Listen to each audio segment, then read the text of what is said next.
Oh tidak. Aceh Besar tidak ada istilah ikutin perintah itu. Saya tanggung jawab. Kalau ada daerah yang ikutin perintah itu, camat, saya copot camat. Kalau ada kecil ini harus kita kecilin, kecil kita copot, nggak boleh.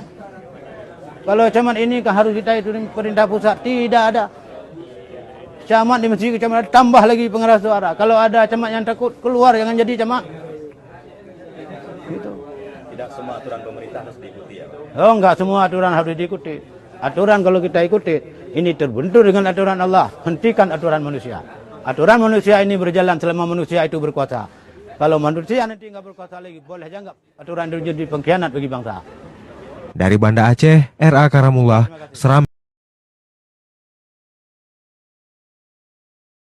Assalamualaikum warahmatullahi wabarakatuh. Terima kasih kepada pemerintahan Aceh yang kagebi bantuan ke kamu para pedagang kecilnya, para pelaku UMKM, ada bantuan modal sebesar 10 juta.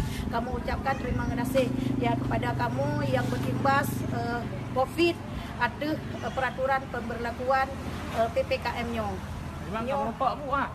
Golong pak nyo baru testimoni menteng. Jadi wate gebi bantuan singo kalau untuk pegah haba, kalau untuk ucapkan terima kasih kepada pemerintahan Aceh. Nyo pun main amplop mah. Nyo baru amplop kosong pak. Lumah baru testimoni untuk jadi penuh. Kalau untuk pegah haba. Ada ijuk ne. Iya, semoga. Oh tidak. Aceh Besar tidak ada istilah ikutin perintah itu.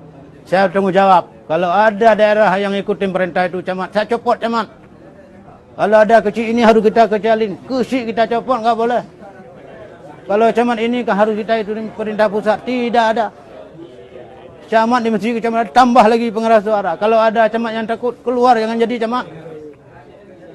Gitu. Tidak semua aturan pemerintah harus diikuti ya. Oh enggak semua aturan harus diikuti.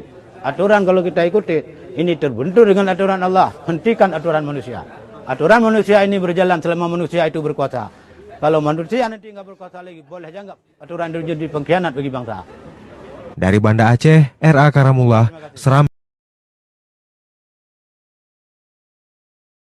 Assalamualaikum warahmatullahi wabarakatuh. Terima kasih kepada pemerintahan Aceh yang kagebi bantuan ke kamu para pedagang kecilnya, para pelaku UMKM, ada bantuan modal sebesar 10 juta.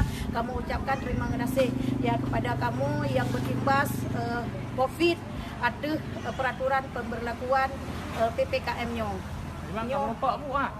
Golong pak nyo baru testimoni menteng. Jadi wate gebi bantuan singo kalau untuk pegah haba, kalau untuk ucapkan terima kasih kepada pemerintahan Aceh. Nyo pun main amplop mah. Nyo baru amplop kosong pak. Lumah baru testimoni untuk jadi penuh. nyo ijuk untuk Kalau untuk pegah haba. Ada ijuk ne.